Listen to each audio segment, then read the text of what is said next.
Side kicks, allongés sur le côté. On va aller explorer de nouveau la relation entre la jambe et la colonne vertébrale à travers ce carrefour du bassin qui, pour être libre de tension, pour laisser naviguer nos forces d'un bout à l'autre de notre corps. On a la grande présence de nos lignes latérales.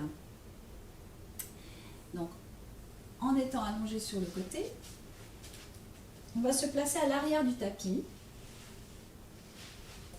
ici, et on va aller harponner le sol avec le coude. Donc on ramène le tapis vers soi pour aller poser nos côtes le plus loin possible et trouver la toile, la bonne tension de la toile abdominale au niveau des obliques internes et externes. Voilà. Posez la tête.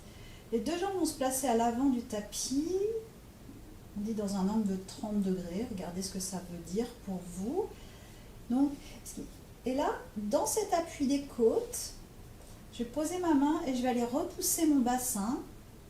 Voilà. Donc, mon grand trochanter, j'éloigne mon grand trochanter de mes côtes. Et là, on a la présence de nos lignes spirales et fonctionnelles. Déposer les mains derrière, on croise, je suspends mon coude. Et là, le jeu, c'est pas de se retrouver avec des cervicales comprimées d'un côté, mais au contraire, de suspendre ce coude-là et de tracter le sol avec le coude, voilà, et déposer l'humérus dans le triceps. Donc, il y a un magnifique travail de bras ici pour tracter littéralement la colonne hors du bassin et la jambe hors du bassin également. Cette jambe va reculer. Elle ne monte pas, au contraire, elle va être très basse pour trouver toute la longueur de la ligne latérale.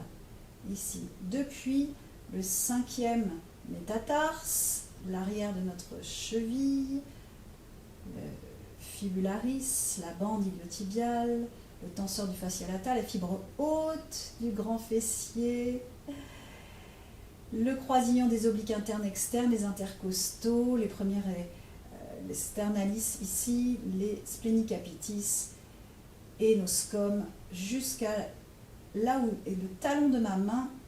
Je tracte le process mastoïde loin, là, et je relâche dans l'expire.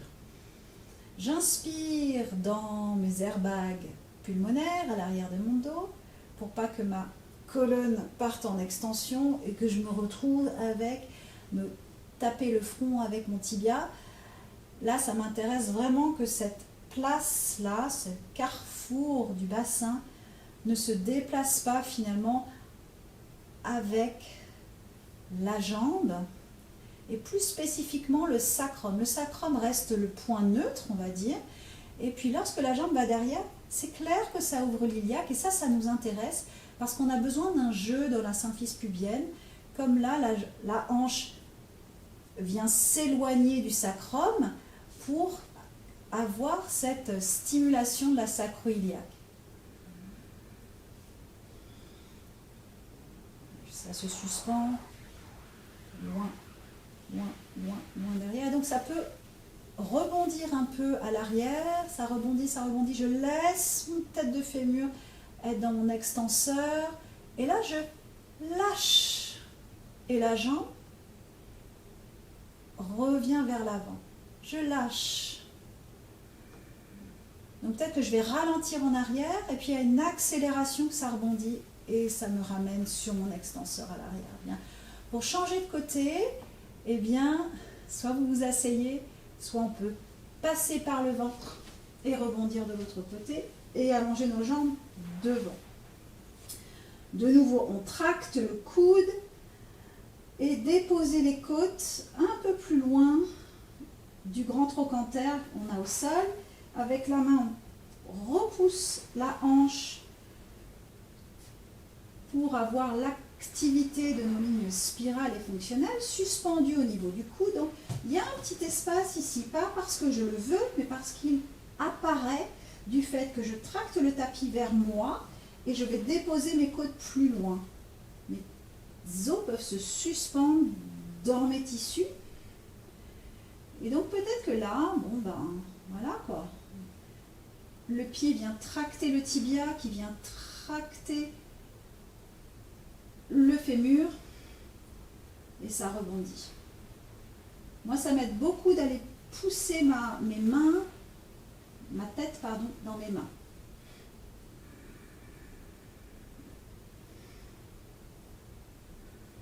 J'inspire quand la jambe va derrière, je visualise vraiment mes os s'éloigner de ma hanche, et dans l'expire, ça rebondit devant.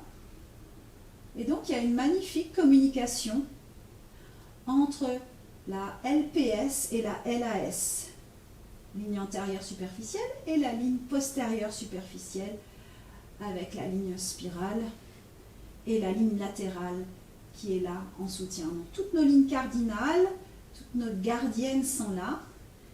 Et je ne fais que gonfler, respirer entre toutes ces gardiennes pour retrouver la mobilité au cœur de mon bassin. Et ça revient sur le vent et du premier côté, les jambes reviennent devant. Voilà. Pour le side kicks, magnifique réorganisation, la ligne avant, la ligne arrière, la ligne latérale, ce déploiement aussi du bassin, parce qu'on utilise maintenant le côté du bassin pour suspendre l'autre hémibassin loin du sol avec l'aide de ces lignes de bras.